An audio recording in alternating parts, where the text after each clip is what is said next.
Killers always have a story.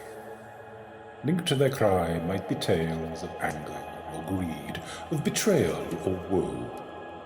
There might be justification or remorse or pride. Sometimes they will be told eagerly, but sometimes they will be held as unuttered secrets. But they always have a story. The stories I deal with are the special ones, the ones which must be heard and studied and feared. Like the prophecies of the mythological Kassandra, these stories are in fact warnings, and we ignore them at our peril. I am the keeper of the Kassandra files. Episode 2, A Soundtrack in Blood. The Casefile of Vincent Isaac Drogo. By the time he was 15, the abilities of Vincent Isaac Drogo were already well known to the music community, or at least he was well known to the music community who counted. From an early age, he had shown outstanding technical ability in almost every instrument he picked up, and by the time he was 10, he had performed in some of the most prestigious venues in Europe, funded by the Arts Council and spurred on by his own parents, who were keen to support their impressive child protege. While a virtuoso in a number of instruments, it was in composition that Vincent really excelled. He was fluent in the language of music in a way that few others were, and he understood every single musical thought in even the smallest of pronunciations. In the same way that a person of intuition might read someone's life story into the way they sipped a drink or smiled at a witty remark, Vincent could do the same with music. He could effortlessly see the images, ideas, or emotions the composer was trying to convey by listening to only a few seconds of their work. Like any other kind of fluent linguist, he could also see how well they had done it and how good their phrasing and accent were. Somebody once said of him that Vincent could see Vienna through the very eyes of Mozart. By 18, he had begun to wonder if there was more to life than playing concerts and living out of a suitcase, so he dutifully attended one of the country's finest music schools and graduated at the level one might have expected for a young man of his talents.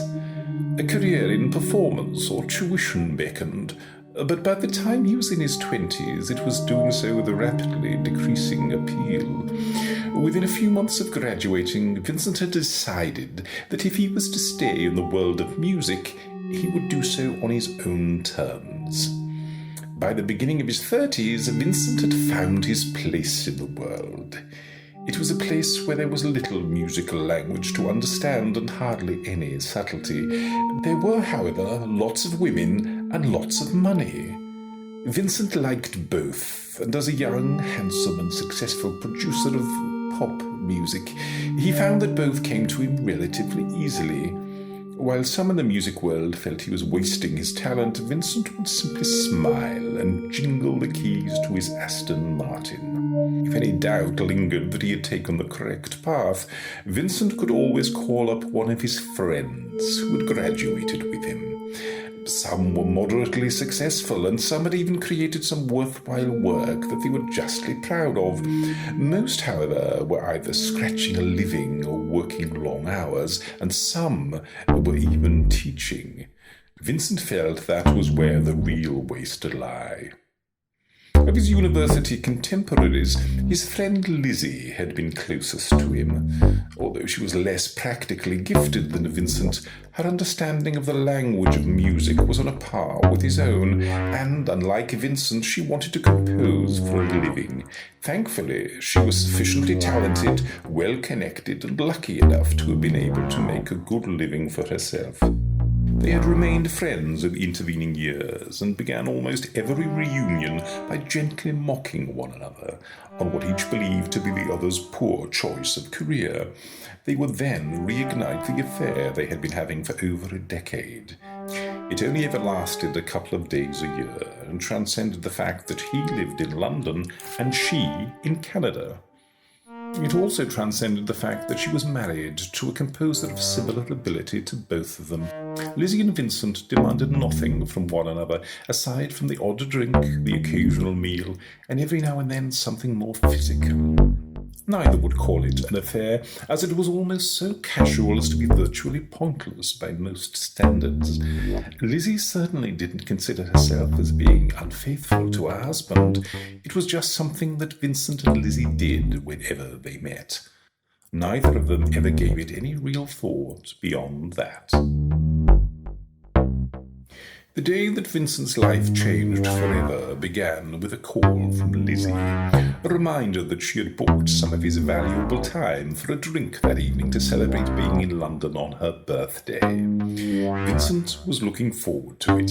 He had cleared his diary and intended to finish work early.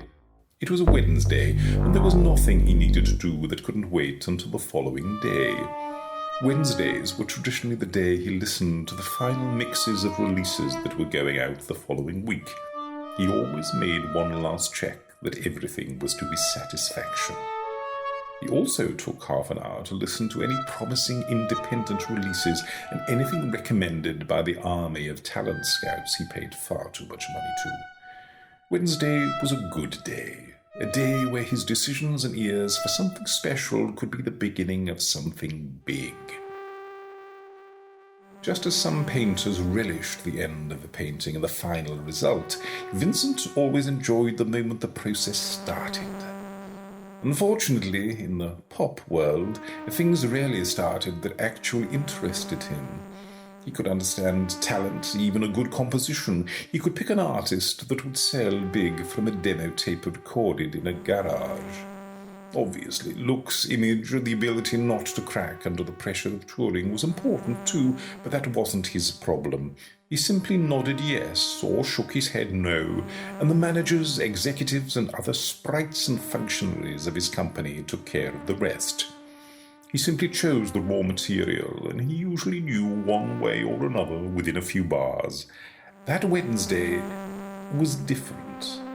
That Wednesday, for the first time in years, Vincent actually heard something.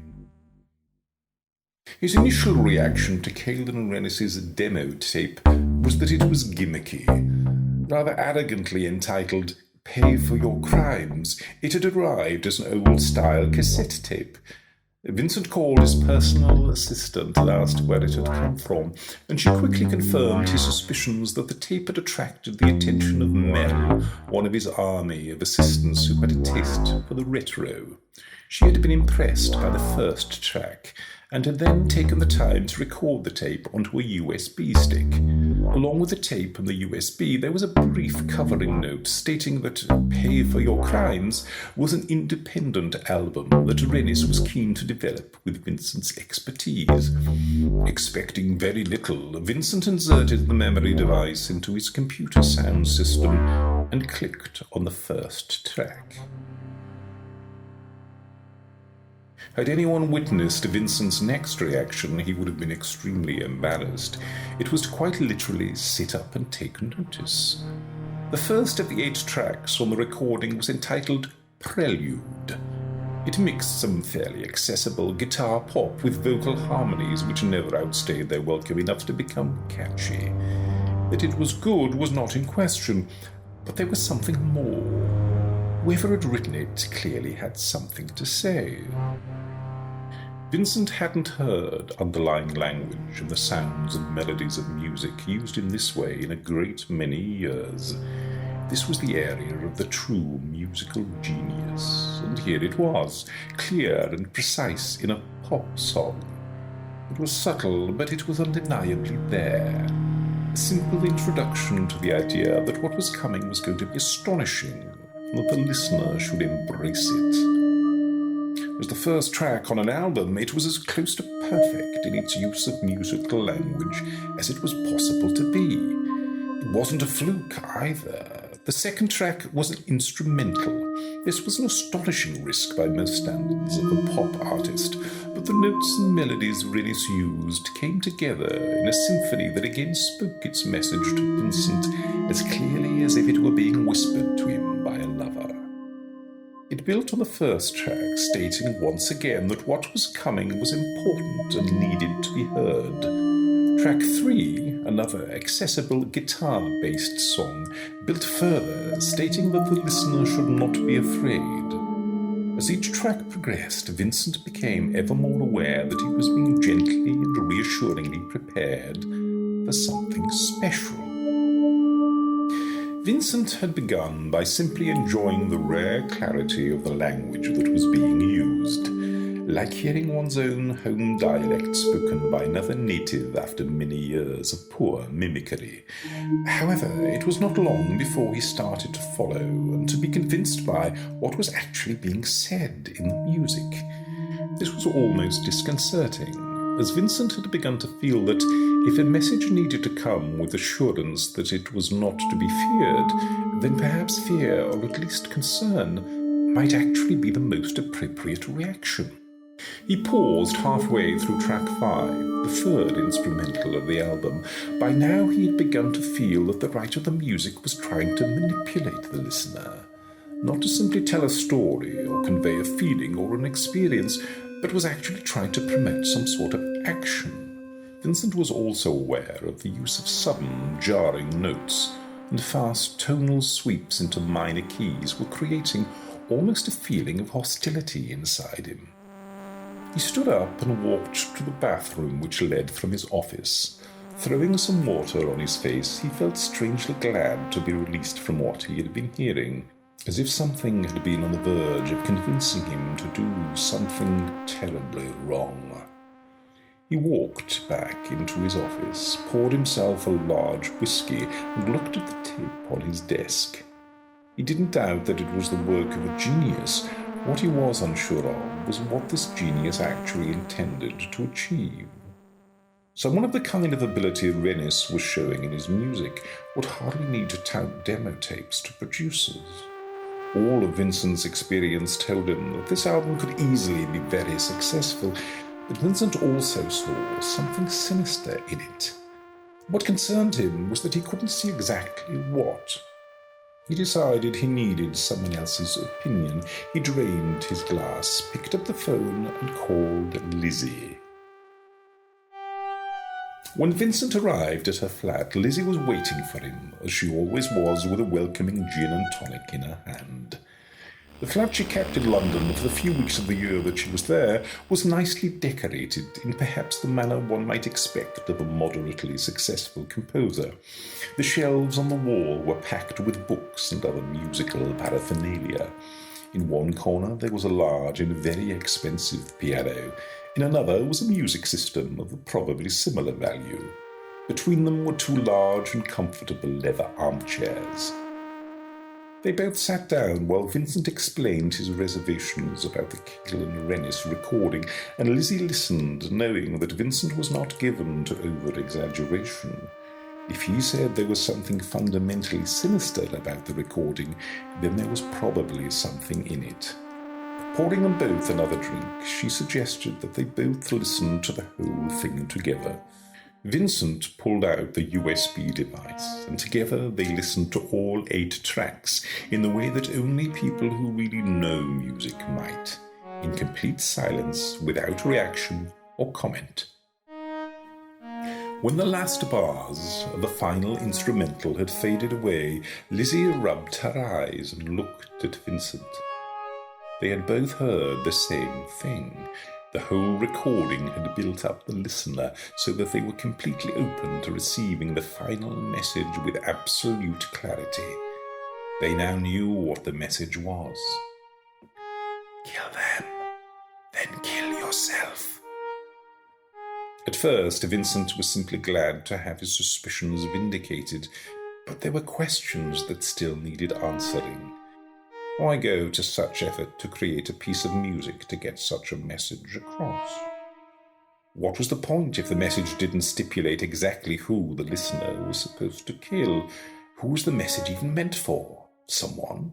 Anyone? People with a genuine ear for the subtlety of music, or just stupid, impressionable youngsters? Lizzie seemed less concerned. She postulated that the whole thing was just another gimmick. Only a handful of people in the world might actually see what the composer was trying to do. Even fewer people would be likely to hear it, especially if it was only circulated in a demo tape to music producers.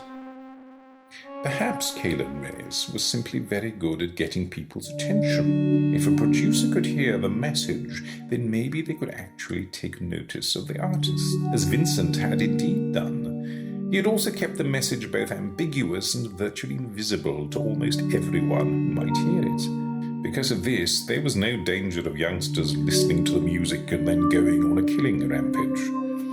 If Kaylin Rennis had wanted anything more than a bit of attention from a producer who might make him rich, he had actually done a pretty poor job, Lizzie concluded. What he had achieved was the considerable interest of a very well-connected producer and his friend, who was still keen on going out for her birthday drinks. There was still plenty of time, and so Vincent agreed that the whole night would be on him if they could just listen to the recording once again. It was less than 35 minutes from start to finish, and he didn't want to still be thinking about it when they went out. They may have missed something, some other clue as to what this was all about. Lizzie rolled her eyes, but agreed, pouring herself another drink and dropping into the armchair. Half an hour or so later, when the music ended, the message was again clear and unchanged. Kill them, then kill yourself. By now, Lizzie was as bored as Vincent was fascinated. She announced that she was going to take a shower and get changed before Vincent treated her to what she intended to be a number of extremely expensive birthday cocktails, followed by an extremely expensive birthday dinner. Vincent remained in the living room, rolling the words over and over in his mind. He then wrote them down before staring at them, as if seeing them in ink might give him a new perspective. He couldn't agree that this was all just a stunt to gain attention. It seemed far too subliminal for that. The whole recording served to both build up anger in the listener and make them unafraid and unquestioning about the final message. To make it ambiguous would just make the whole exercise an elaborate waste of time. Worse than that, a disappointment. Vincent resolved to listen to the whole thing once again while Lizzie showered and went through her bafflingly long makeup routine. This time, however, he would not listen to the USB. He would listen to the tape, just in case there was something in the manner it was originally recorded in which might give another clue. It was the quiet man who lived opposite who heard the screams and called the police. After that, he watched through the security peephole in his front door as the police arrived at Lizzie's flat, knocked on her door, and, hearing nothing, broke through it. They found Vincent first, semi-conscious and incoherent, slumped in one of the armchairs, his wrist and neck slashed with a broken glass. Around the chair were yards of unravelled cassette tape, as one officer frantically fought to stem the blood pouring from Vincent's body. The other checked the rest of the flat. He found Lizzie's body in her bedroom, lying on the bed. She had been stabbed multiple times, probably by the kitchen knife that was found lying beside her. When he had recovered sufficiently to be interviewed, Vincent stated that he could remember nothing from the point where Lizzie left the living room to get ready for their night out. Nothing until an hour or so later, when he found himself standing over her body. It seemed he had already tried to take his own life and was lightheaded from his own loss of blood. Staggering across the living room, he saw the tape in the machine that he'd been listening to and realized immediately what had happened. Some of the nuances of the music had been lost when they had been transferred into an electronic media. By listening to the original tape, Vincent had finally received the message as it was intended to be heard. It had not been, kill them, then kill yourself. It was, kill her, then kill yourself. And it was a message for him. From whom and why, he couldn't say. All he could confirm was that he had listened to the tape in its entirety, and then, filled with complete conviction that what he was about to do was absolutely right, had walked to the kitchen and picked up a knife.